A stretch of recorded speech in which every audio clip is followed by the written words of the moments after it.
Okay, Reds, good afternoon. Good afternoon. Please tell us about your details, your name, and anything about yourself and your family. Okay. So, I'm Reggie Dalisay from Bago City, Negros Occidental. Okay, of course, wife ni Uh, Colonel Dalisay. Okay. yes. Now, Reds, I understand that you've been using GTO for so long, no? So, gusto kong malaman kung since when ka nag-start gumamit ng GTO at anong mga Okay. sasakyan mo. Yes. Okay. This car, I am using GTO since last 2021.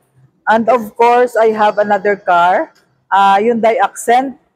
And ginamit ko yung GTO since 2018 until now. Okay, so So, 2018, 2019, 20, 21, 22, 23.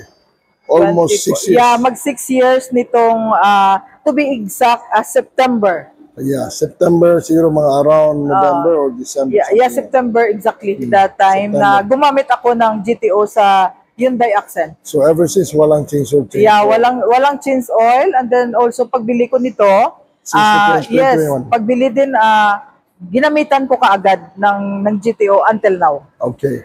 Now, that's any experience that you can tell the people. Yes, Experience mo sa sasakyan mo.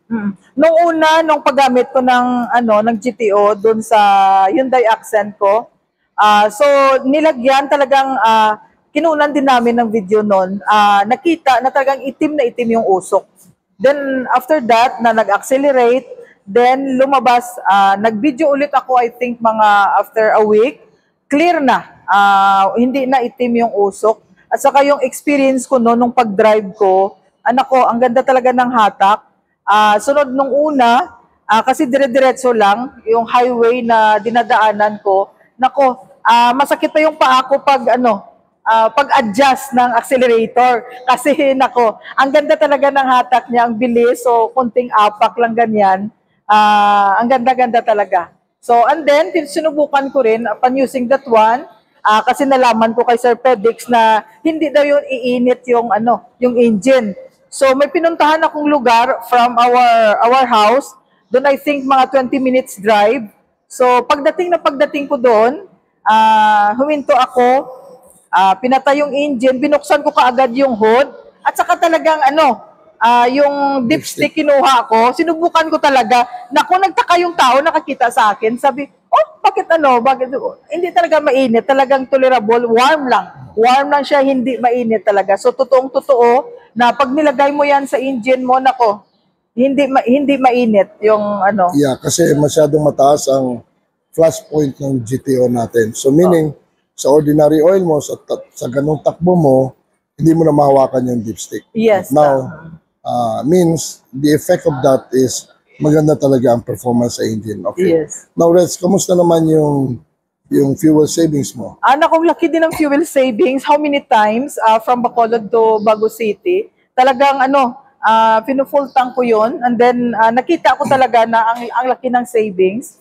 pagdating sa lugar namin. Then I tried also before, dinala ko sa Cebu yung Hyundai Accent. Okay. Nako, from there, full tank, then until here in Bago City, in our place, I think naka-spend na ako ng around 800 pesos ng diesel. Yeah. Bago City, that's more than, mas malayo pa sa Bacolod yes. City. It's almost an hour drive, right? 30 minutes or 45 minutes hour drive going to Cebu.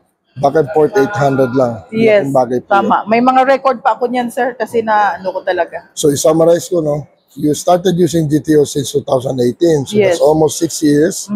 And then here, yung Fortuner nyo ngayon, you've been using it since 2021. Yeah. So, 21, 22, 23, almost 2 years. Yeah. More than 2 years Mag 4 years na. Okay. Mag 3 years, yeah. Reds, anything you can say sa mga possible GTO Yes, users? sa mga bago dyan talagang subok na po ang GTO natin. Subukan. Makita po natin talagang malaking savings talaga sa fuel natin. At especially sa maintenance, no change oil na po. So, kahit sa change oil lang, malaking savings. Then Fuel. sa fuel natin, imagine araw-araw kung may puntahan po tayo, palagi po tayong malaking gastos po. Pero nung nag-GTO tayo, nakita natin ang malaking savings. Kaya ngayon pa lang, subukan nyo na po. Sa hindi pa nakasubok, subukan ang GTO para sa savings at saka sa maintenance natin. Ang ganda talaga. Okay, ito po si Reggie, one of the businesswoman here in Bago City and also in Bacolod City. Satisfied GTO user. Yes Thank po. you very much.